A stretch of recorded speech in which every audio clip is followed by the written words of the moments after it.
Hi guys, welcome to my videos. So guys, if you're using Office 365 and while opening your Outlook in web, if you get an error like this 500 something went wrong and repeating redirects detected, it's really a very annoying issue. But don't worry, there is a fix. Okay, so how you can fix it is like in my case, I after exhausting all my options, I raised a case with Microsoft, and what they told me is that this is because for this particular profile too many roles were granted. Some of them were not even required because the access rights provided to those roles were already covered by the higher roles.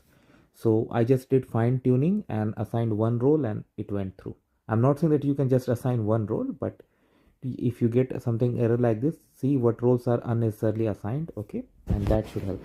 Let me know what you feel about it. Thanks for watching this video, and yes, please go ahead and subscribe to our channel. Thank you.